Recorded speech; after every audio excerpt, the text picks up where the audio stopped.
Jai Baba.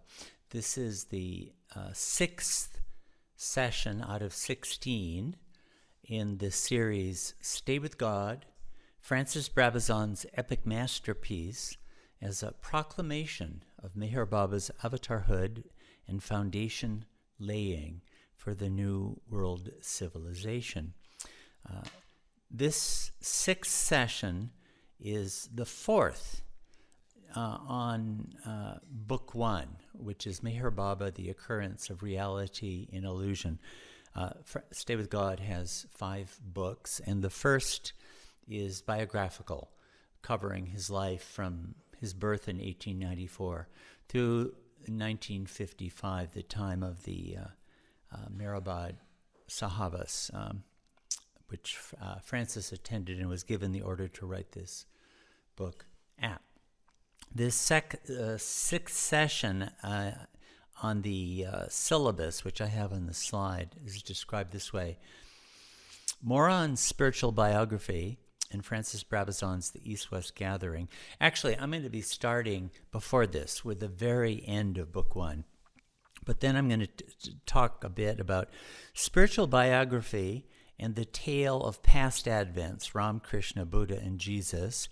And 2, in that context, Meherabad's life and the biographical genre. Biography, of course, is a narrative, a story of someone's life. And this first book is that. The other books in Stay with God are something completely different. And then the third one, just for a minute, I'm going to look at Francis Brabazon's The East-West Gathering as something broadly relatable to biography. This is here a copy of Francis's book entitled The East-West Gathering. Okay, so we're going to start at the very end of Book 1, which we haven't covered yet. In this slide, you can see the organization of Stay with God into sections, and as you see, the first book has 7 sections, and the last of them in the second to right-hand column has 5 stanzas in it. So what this is I would characterize as a coda. I've described that in the past, but a coda is a musical form. It's the very wrap-up of a musical movement where the main themes are recapitulated in a finalizing kind of way. Francis uses codas throughout Stay with God. A number of them are actually called that. This does not bear the title of a coda, but really speaking, it is one. And I'd like to go through it and actually read it because it's a very powerful wrap-up. As you can remember, if you read Book 1 or looked at previous sessions, this has been a recitation narrative of Meherabad's life that incorporates a number of major themes: the Avatar theme, a proclamation of the Avatar of the age, a discussion of the sun and the moon, the Jalali, Jamali, fiery, gentle aspects of the Avatar, poverty, a big account of the musts in the spiritual path in relation to Homer's The Odyssey, other themes. So we've, in previous sessions, gone over what a lot of the themes are. And now this is going to be a restatement of the core of that.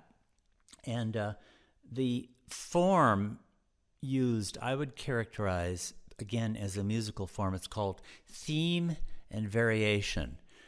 Like what that is a musical theme, like a melody, that repeats a number of times, each time with new variations and changes, yet recognizably the same theme. When we get to Book 3, the entire book is built on that basis, and I may play a little bit of a composition by Mozart to illustrate what that form is. But this seems to me to be based on the same thing. So in this slide, which is page 54 of Book 1, so he's just talked about, he's wrapped up the 1955 Sahavas with a long synopsis of discourses that Baba gave in that occasion. The 1955 Sahavas was, of course, here at Meherabad, where Meher Baba had 4 different language groups of Indian men, 250 at a time, who stayed here for 1 week each and enjoyed Meher Baba's intimate companionship. That's just been finished. And now he's going to restate his grand theme. Thus, God's descent as man, and men near to him, the disciples, and the plainsmen, some toiling the terrible smiling passes, some nearly finished their journey, and one by his grace his journey done, and the many poor who are always on the earth, and the 1,001 guests who stayed with God, and the villagers who live by his name, God, his glory, and his gentleness, and his brotherhood with men. So what he's gone through there are the different categories of people that he has talked about. There's the God-man, there are his disciples. He talks about the plainsmen. Well, when he had that long section on the musts, they're the plainsmen, saliks and musts, toiling the terrible smiling passes. This is a characterization of the difficulties you pass through on the plains of consciousness. You know, like I could pass through the mountains, or going through a mountain pass. They're terrible, they're difficult, but they're smiling because at the same time they're full of God's radiance and light. They're both terrible and smiling at the same time. Some nearly finished, he talked about, like Chadi Baba and Karam Baba, musts who are on the 6th plane. And one by grace his journey done. Okay, he devoted attention to Chacha, the Majub, who is actually on the 7th plane. And the many poor who are always on the earth. Well, there was an entire section right after he gave an account of Baba's visits to the West. He has 5 stanzas on poverty and explored in a very deep and multifaceted way what poverty is. And the 1,001 guests who stayed with God, well, those are the Sahavasis in 1955, 250 in a group, adding to 1,000. And the one would be John Carey, who is the name that Francis gives for himself. He introduces himself as a character because the second book is going to be the love song of John Carey. He's going to speak in his own voice there. And the villagers who live by his name. When he talked about the Sahavas, he also talked about the villagers who would be passing by in their bullock carts. And in those days, Indian village life was still much like it was in the old days. Drawing water from well with bullocks and farming with bullocks. It's, modern. It's changed a lot now. India is not the same as it was. But in those days, when you came to Meherabad, you could really see it. I remember that myself from the 70s. God, his glory and gentleness, okay, those are the 2 aspects that he's brought out, the sun and the moon, and his brotherhood with men. In both of them, he comes as a brother to us all. So this is a stanza recapitulating in terms of the people that he talked about in Book 1. Now, the second one is really going to recapitulate, focusing on the avatars. The one being, right, God is being itself, who is beyond comprehension of intellect and heart. Both of those, neither the intellect nor the heart can comprehend him, but who is infinitely and immediately knowable in his avatar, right? So the avatar is both transcendent and unimaginable, but when he descends as avatar, he is immediately knowable to us all. These 2 are combined in that 10th state of God. Baba. So this is, remember in the very first stanza, he said, who is now Baba? He named the avatar, and who is now Baba? Sing Baba, your descent this time on earth. Baba is the avatar. And the year before the 1955 Sahavas, Baba declared himself as Avatar for the first time. Central theme in Stay with God, celebration of the Avatar. Baba, same as was called Zarathustra, gleaming bright and pure intelligence. Now I'm just going to give little phrases to capture the character of these avatars. Krishna, glorious player of heart music. You know, Krishna is famous for playing the flute. Rahm, of love's bow and streaming arrows. Rahm was a warrior, and bow and arrow was his weapon. Buddha, of immaculate compassion.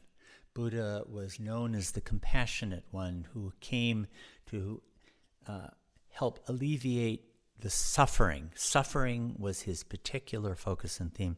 Isa, that's Jesus, is a name for Jesus, perfect and divine swordsman. As I've been saying, Francis repeatedly underscores that Jesus was not a wimp.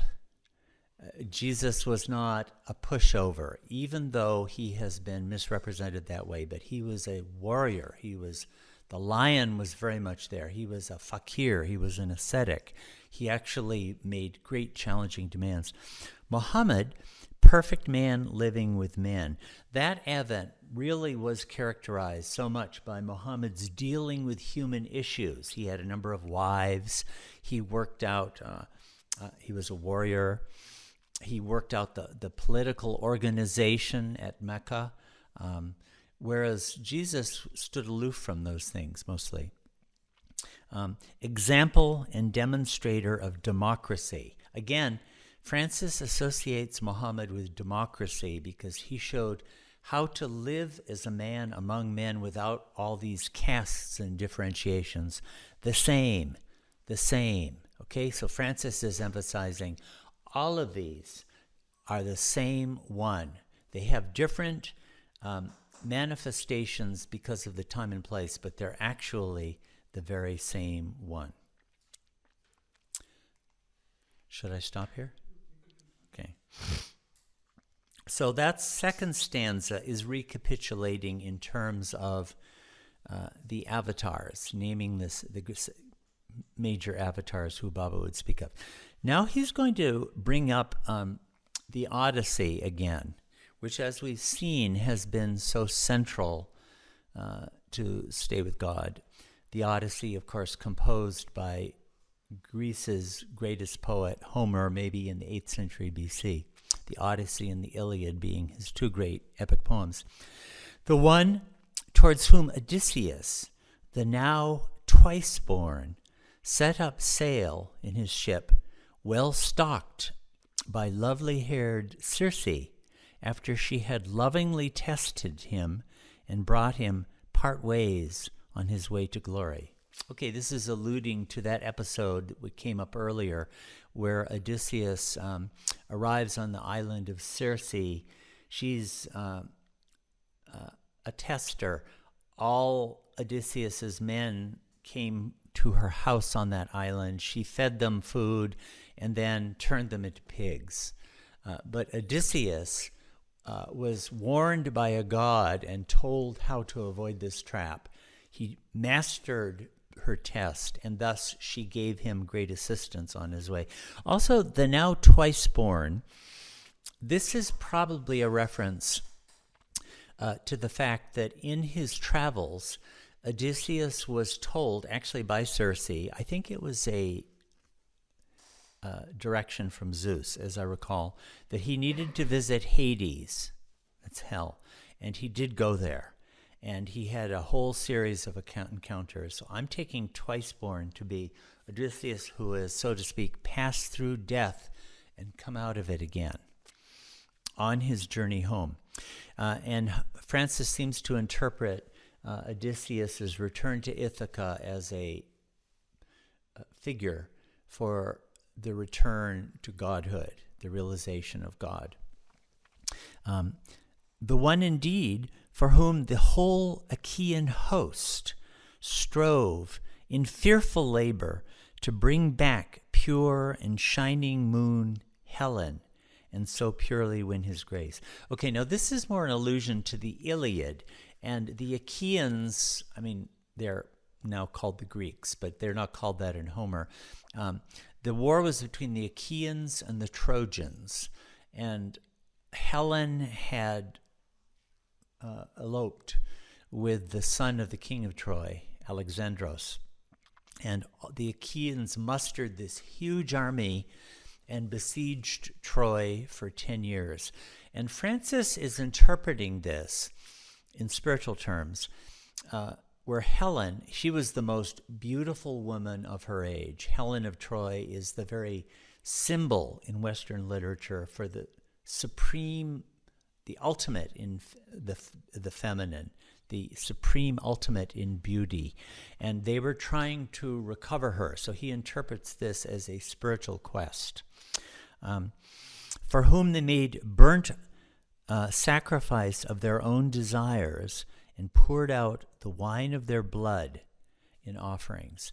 When you read the Iliad and the Odyssey too, there are many, many sacrifices where they'll slaughter a bullock and make offering of the thigh bones to the gods. And then they'd eat it. You know, they were meat eaters, so this was their food.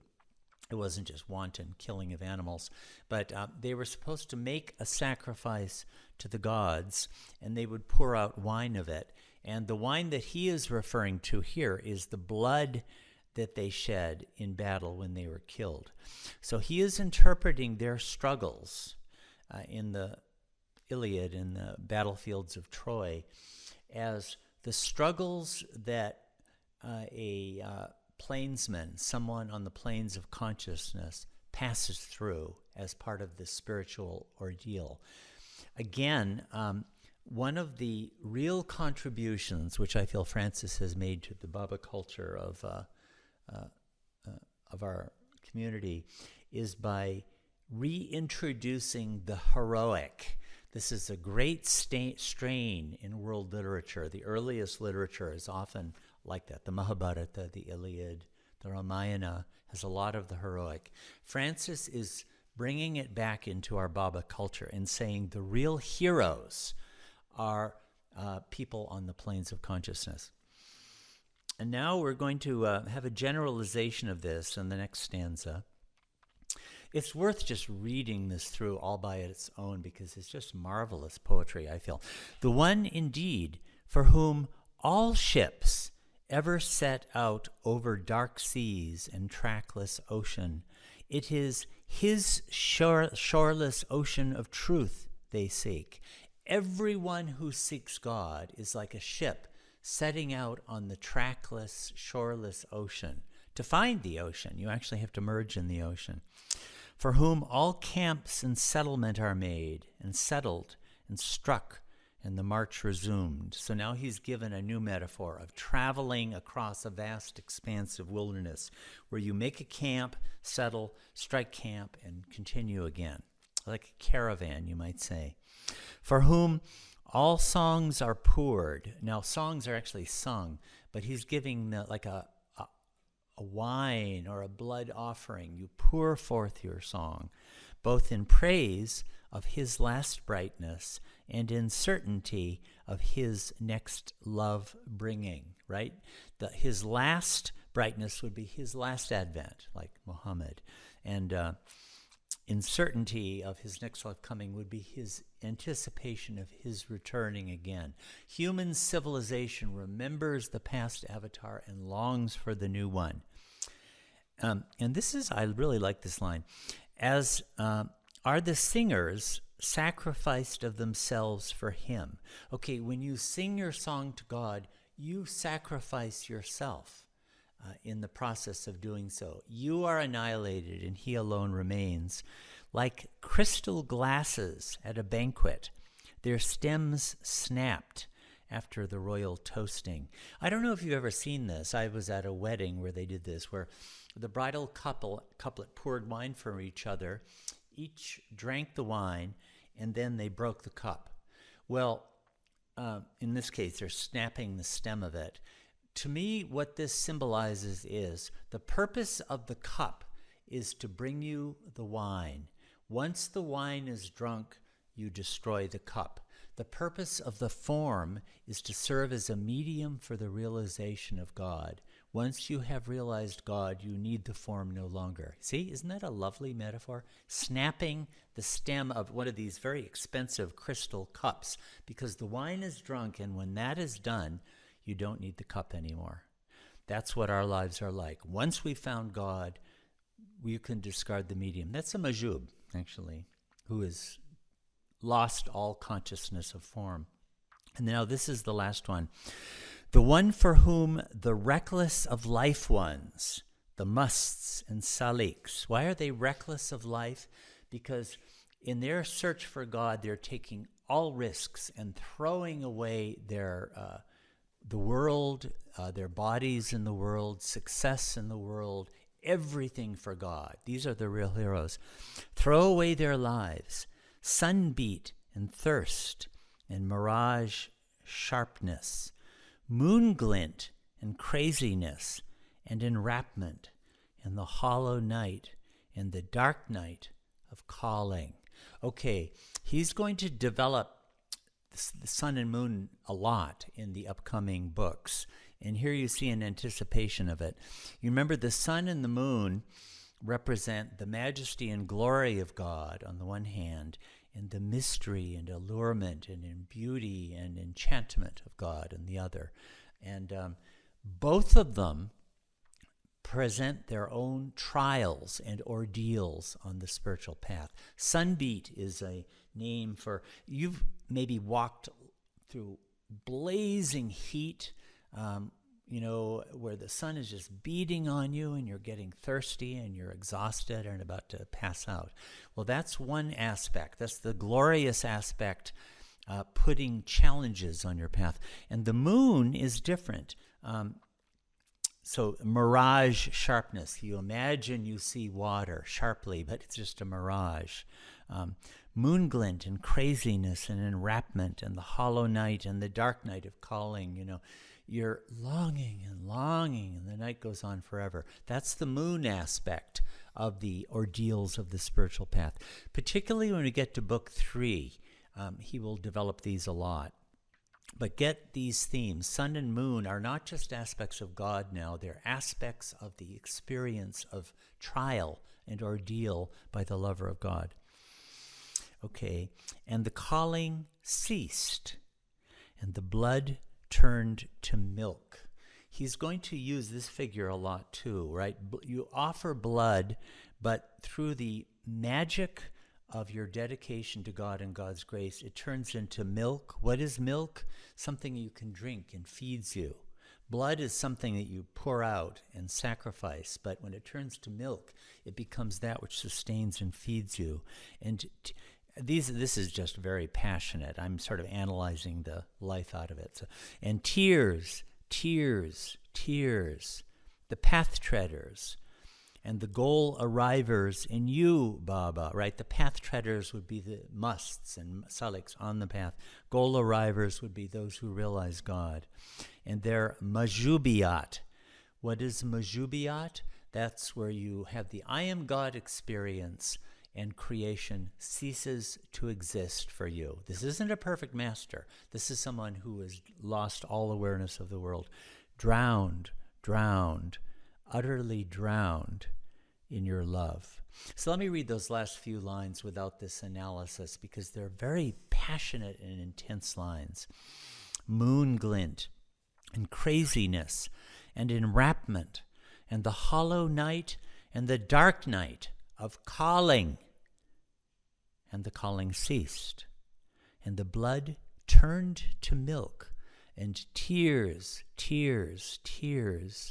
the path treaders, and the goal arrivers in you, Baba, and their majubiat, drowned, utterly drowned in your love.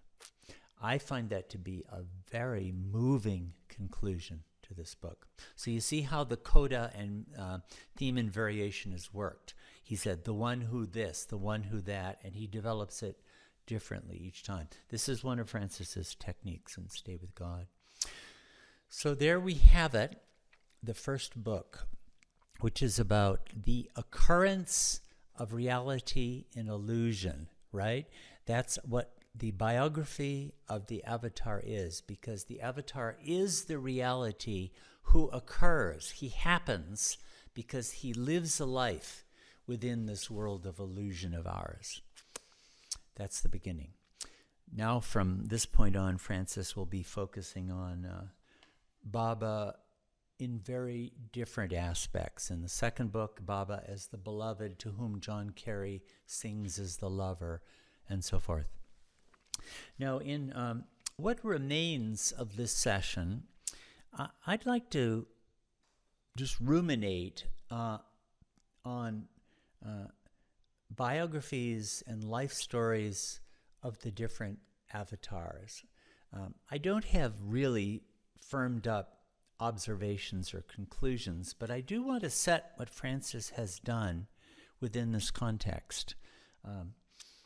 He's telling the life of the Avatar up through 1955, and this has been one of the great genres of human civilization, recounting the life story of the Avatar.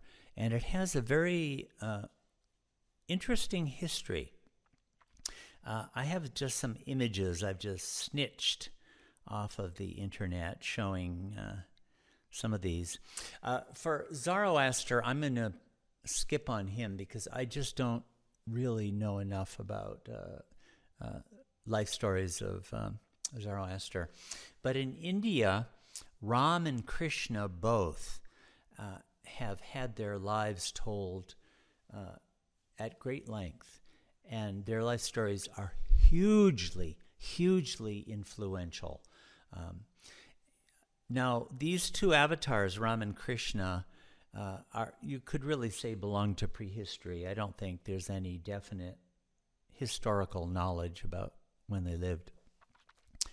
Historians might put them 800 BC, but Baba's timeline would put them way before that. Krishna maybe 4,000 years ago, Ram maybe 5,000 or 6,000 years ago.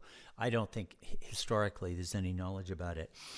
But in India, their stories are known through all kinds of forms: stories, songs, dances, paintings, etc. Probably the most important original source would be the two great epics, the Ramayana and the Mahabharata.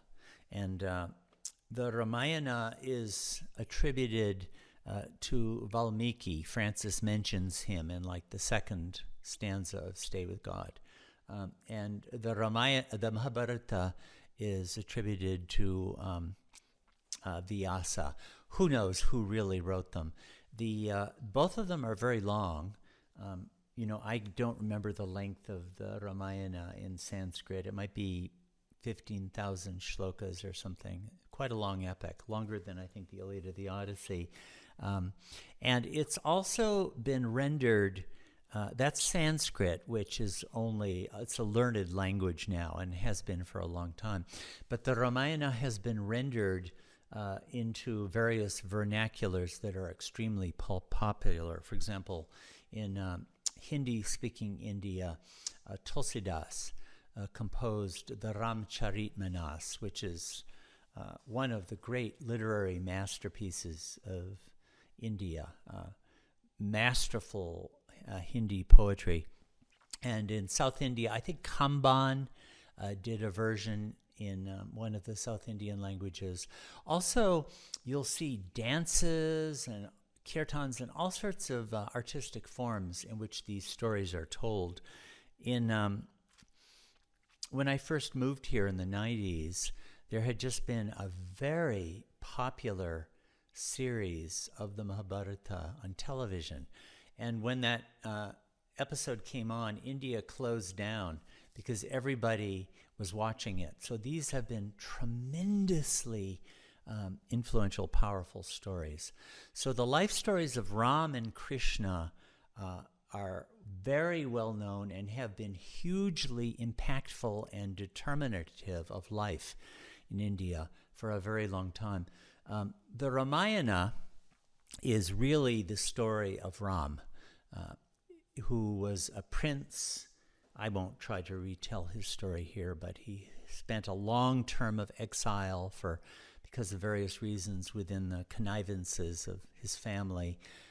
And his beloved wife Sita was abducted by this demonic Raksha, Ravana, and there's a great war where the monkeys, the Vanaras, help him, and he recovers Sita and returns back to his capital in Ayodhya. It's a wonderful story. It's full of adventure and beauty and charm. So here are just some images. Here is Ram, Sita, and Lakshman on the left during the term of their exile in the jungle. And on the right, you see Ram fighting against the Raksha, Ravana, who has 10 heads. Here you see him again, the 10-headed Raksha. This is a compilation of many different episodes from the Ramayana, as is this. It'd be nice to have an art historian who could really explain this in detail. This is an image of the building of the bridge to Sri Lanka. Ravana lived on Sri Lanka, and in order to invade Sri Lanka and recover Sita, they had to build a bridge across the ocean. So this is what they're doing there. So the Mahabharata is a little bit different. It's extremely long. It's 100,000 shlokas, or 200,000 lines. To give you an idea of that, the Iliad and the Odyssey are maybe 8,000 or 9,000 lines each. Francis Brabazon's Stay with God is maybe 4,500 lines. The Mahabharata is said to be the longest poem ever written. Totally enormous. In Sanskrit, this would be. And it's not actually the life story of Krishna. Its theme is rather about a dynastic struggle between two branches of a family, the Kauravas and the Pandavas. But the Pandavas, there are 5 Pandava brothers, are actually disciples of Krishna. So Krishna gets very centrally involved in that life story. So I'm talking about biographies of the Avatar now. This isn't a biography of the Avatar exactly, but you see a lot of how Krishna operates. In fact, Krishna does kind of emerge as I would say, most important character in a certain way. He's so subtle and clever in his involvements that at the end you realize that he has really contrived it all, even though it didn't really look like that while the story was going on. In fact, the wife of his enemy, Gandhari, is that her name, Gandhari? He's helped guide the Pandavas to victory, and all of her sons were killed. And she is a great and a noble soul, actually, even though she's on the enemy side of things. And at the very end, the 5 Pandavas come to her and ask for her forgiveness for killing her, was it 99 sons? As I say, they had big families in ancient India, but that's a small family compared to the King Sagar, who had 60,000 sons. But all 99 got killed, and the 5 Pandavas come and ask for her forgiveness, and she actually gives it to them. But then she looks at Krishna and says, Krishna, you're responsible for all of this because of your indifference, right? Isn't that an amazing accusation? You are indifferent to allow all of this. And she puts a curse on him, and it happens, and he winds up dying. So it's kind of a remarkable story in that way. You see the work of the Avatar in a completely different aspect. He'll make a promise, and then years and years later, it comes up where he fulfills it. There are Mahabharata buffs who just endlessly talk about the wonderment of how the story works out. So you can really learn a lot about the workings of the Avatar from the Mahabharata. But that's not the only great source about the life of Krishna. His whole youth and his dealings with the gopis are an important part. The gopis are you could say his women mandali, like that, the women who were in love with him and whom he loved. And that began during his childhood, and the Mahabharata won't tell you about that. There are other bodies of literature in India called the Puranas that originate, I don't know, maybe some of them might go back as 300-400 BC, but most of them are about from 300-400 AD for about the next 600-700 years. They started getting written, and they're enormous. 400,000 lines total in the Puranas. But there are two of them in particular, the Bhagavata Purana and the Vishnu Purana, that give you a lot about the life of Krishna. So Krishna's life is actually dispersed among a number of these sources, but all of them are very well known and extremely popular. Not just Mahabharata, but the boy Krishna playing his flute and the gopis falling madly in love with him and all of that. All of this is an important part of the Krishna story.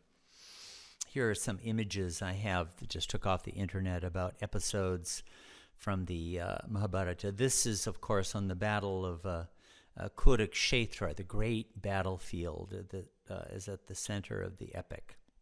These are just some old images. This is an image of Ganesh, and I've forgotten the rishi, but how the story got told in the first place.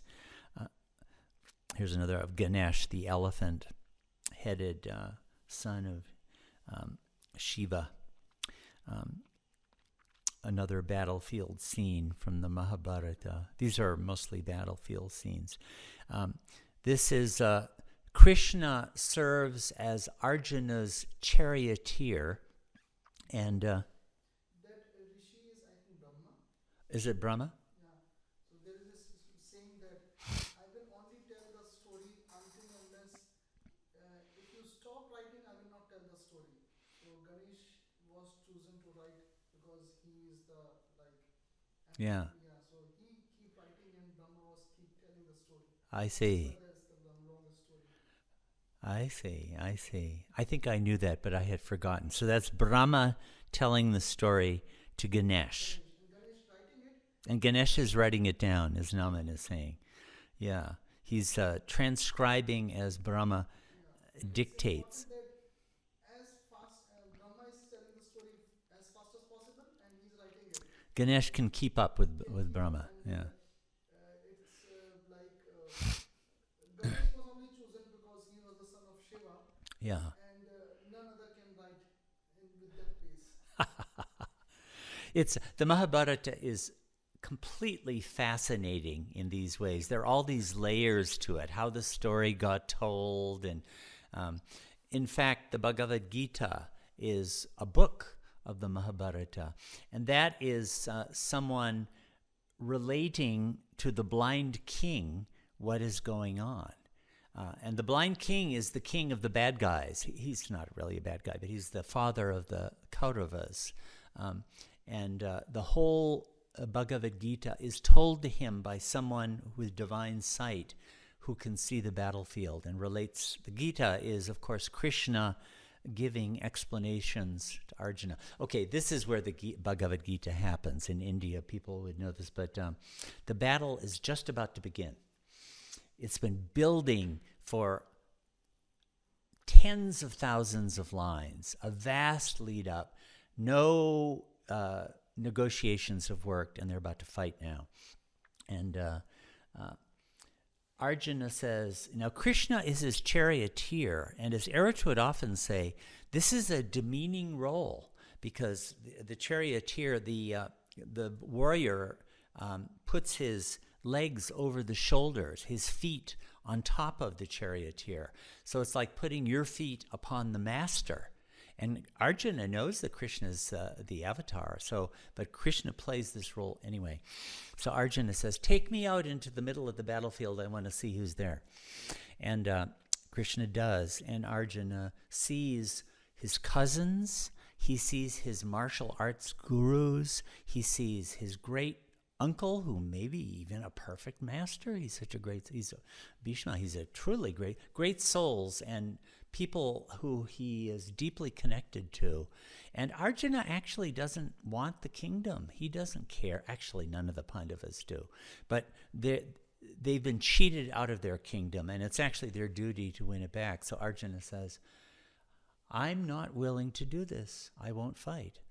And it's one of the great moments in literature, because if Arjuna steps back from the battle, they've lost.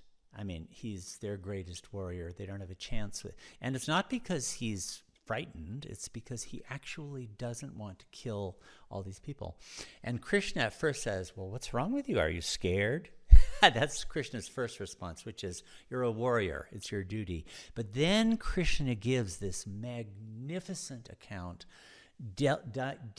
delving into all the depths of life and its mysteries. It goes on for several hours. I guess the two armies just sit there and wait while they finish their conversation.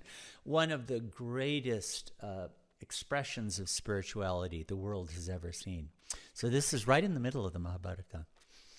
Okay, this is a little bit from the Avataric accounts in India. Now, when you get to Buddha, I have a few images of this. Okay, the Puranas, they have a lot of stuff about particularly Krishna. Now, Buddha was not engaged in politics or martial activity or warfare at all, whereas both Ram and Krishna had been. But he lived in North India, Nepal, in the very northern part of India, close to that, and he was, you could say, a kind of a teacher. He founded an order of monks who renounced the world, were celibate, and lived by begging. And his great teaching was the Four Noble Truths, which are based on the theme that life is suffering. And by the time he lived a full life, he died at the age of 80 or so. So there weren't adventures in his life in the way that you find them in the lives of Ram and Krishna, but the stories of him are very deeply moving and deeply beautiful. Now, Buddha did not characterize himself as God in human form at all. In fact, Buddha did not actually affirm the existence of God. He did not seem to deny the existence of the soul, too, the Atma. The goal, as he represented it, was to annihilate the illusion of the false self, to become extinguished, to annihilate your desire and attain the state of nirvana. So the stories of his life that we have were not written down in their classic form during his lifetime. According to the Ramayana and the Mahabharata, they were written down right around the times they're happening. Who knows with things that old? But in the case of Buddha's life, it actually dates a bit later. The first great poetic biography is by the man depicted in this slide. His name is Ashvagosha. He was often regarded as the greatest Sanskrit poet prior to Kalidasa, and it's very much an epic Sanskrit biography. As time, it took several hundred years before the personal Buddha seems to have emerged into the primary focus. His personality and life were never forgotten, but his last words were, "Work out your salvation with diligence." The focus was how to follow the path to liberation and nirvana. He was not personally quite at the center of things as much as he became. After 400 or 500 years, the iconography of the Buddha started, as you can see in this slide, this beautiful statue. Now there are all these magnificent icons and images of the Buddha. They were not being created at first, though. So here you see in Burma, and here is Buddha sitting under the Bodhi tree in quest of liberation, nirvana, being tempted and attacked by all these demons. It's a famous part of his life story. Other images of him that you can find in different places. In the case of Jesus, Jesus personally was the focus and the center of the religion, because he presented himself as God in human form. And for that reason, the earliest Christian literature we have are biographies of Jesus, which are the four Gospels. There are what they call three synoptic Gospels, Mark, Matthew, and Luke. They're all related to each other, and there's a fourth Gospel, John, somewhat later and more theological. But all of them are primarily narratives of Jesus' life. They're written in Greek. Jesus himself probably spoke Aramaic, and they were composed somewhere between 30 or 40 years after the crucifixion of Jesus, and the latest, John, might have been composed 60, 70, 80 years after the crucifixion of Jesus. So they were likely composed within the living memory of Jesus. These are the foundations these are Christian scripture. The core of them is the four Gospels. And these are very interesting. They're not written in poetic form. They're written in prose. And they're a very kind of simple, homely, common kind of prose. They're not, in Rome in those days, they had great poets, Virgil, and a great prose writer, Cicero. So people knew what the highest style of literature was. Well, the Gospels aren't like that. They're quite simple, but they're very heartfelt. So in Christian literature, biography was there from the beginning and was the foundation of the Christian religion, I would say. Here are some images from much later, the way they used to use iconography and illustration in some of the versions of the Gospels. This is 600, 700, 800 years after this. You can see how beautiful these manuscripts are, with images drawn into them. This is up in England. This manuscript was done. And now, in the case of Muhammad, we have the opposite of the Christian case, because Muhammad always represented himself as just the prophet of God, not God in human form. And what Muslims regard as the most sacred element is the Quran, which is, in their view, dictated explicitly by God.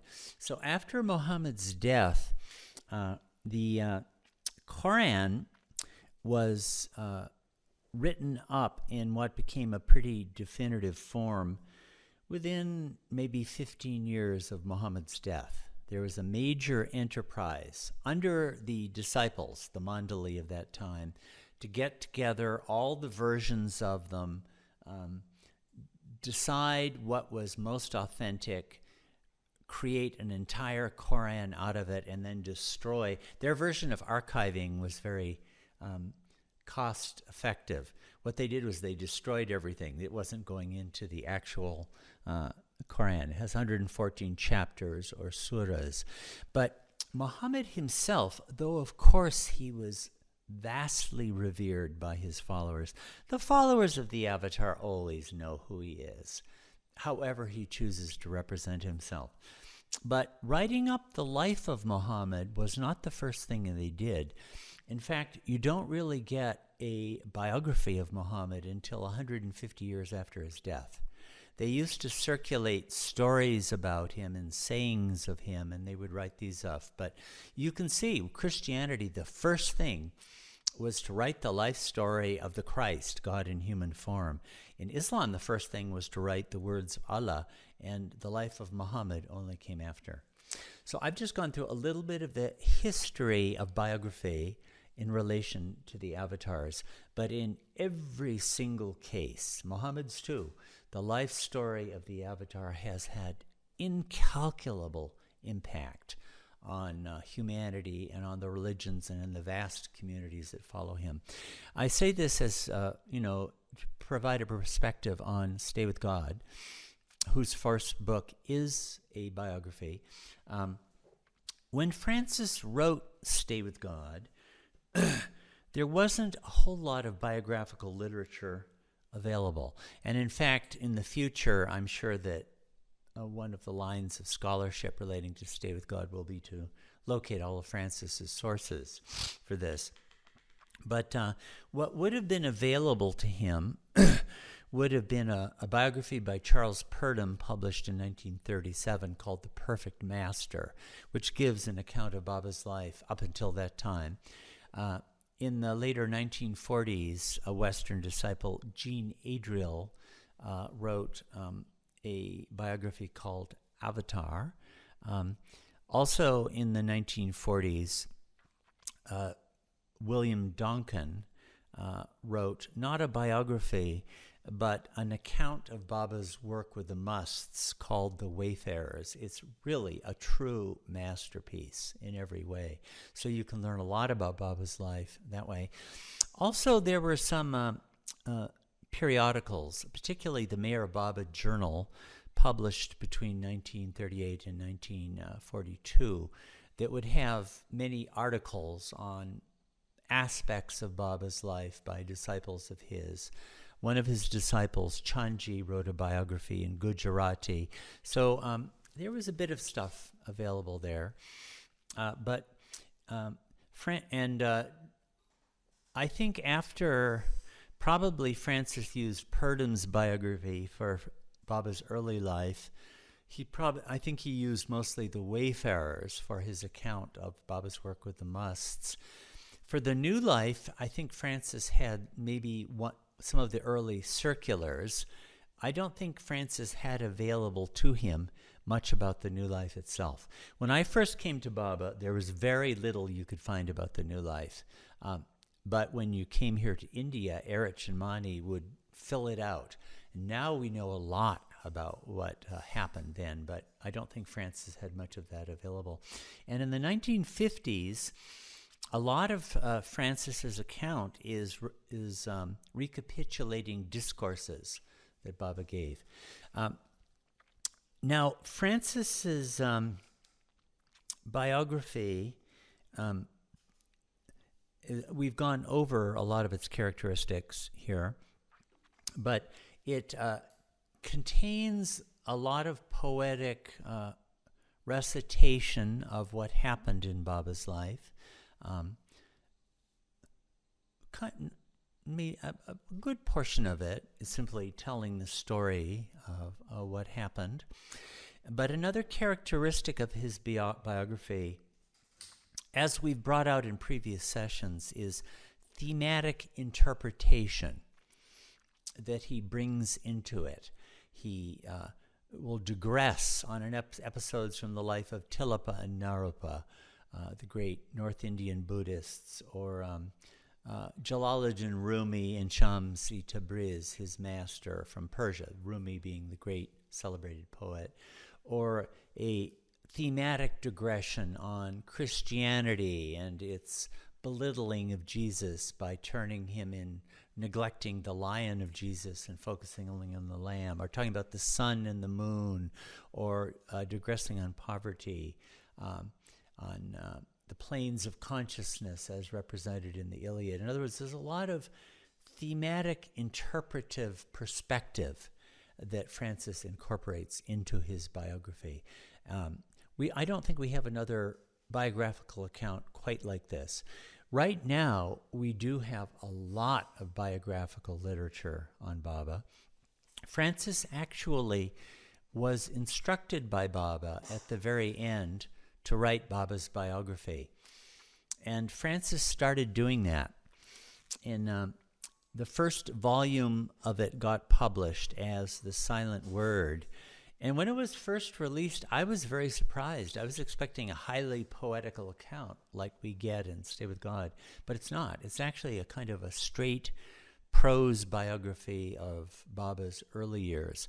Of course, at the same time, Baba told Bhau Kalchuri, his disciple, to write a biography, and that resulted in a poetic version of it in Hindi called Meher Darshan, and the vast 20-volume Lord Meher, thousands and thousands of pages.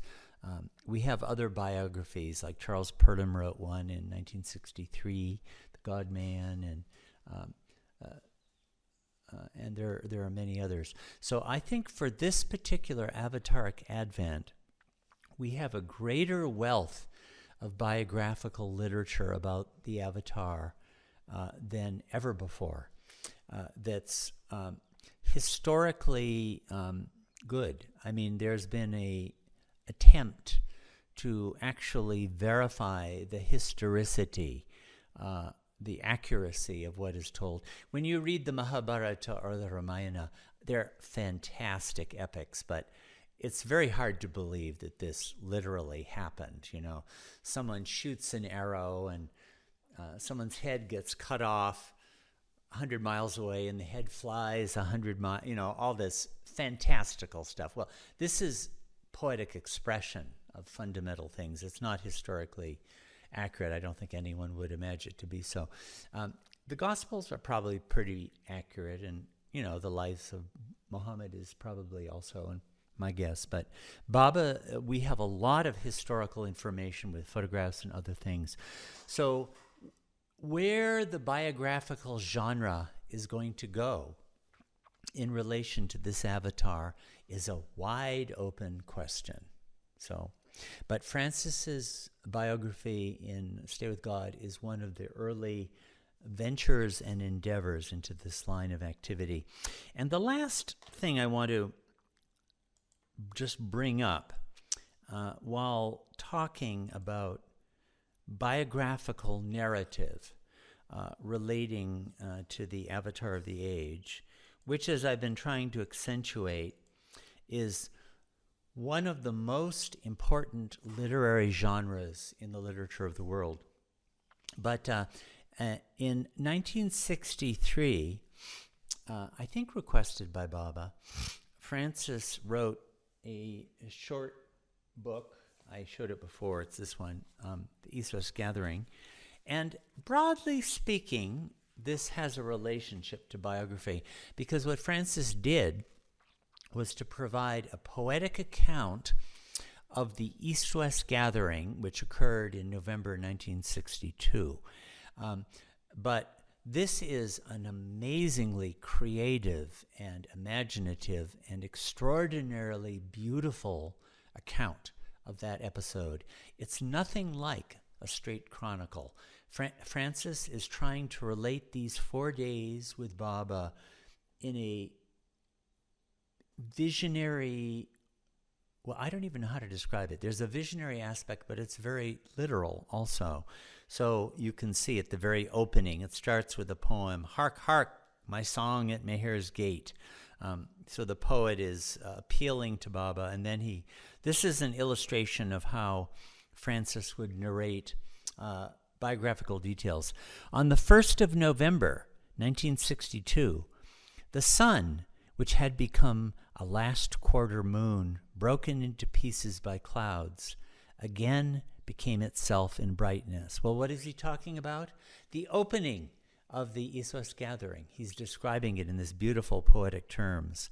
On the 1st of November 1962, the river, which had become a chain of water holes, again brimmed in its banks, etc. So he gives a whole bunch of poetic metaphors.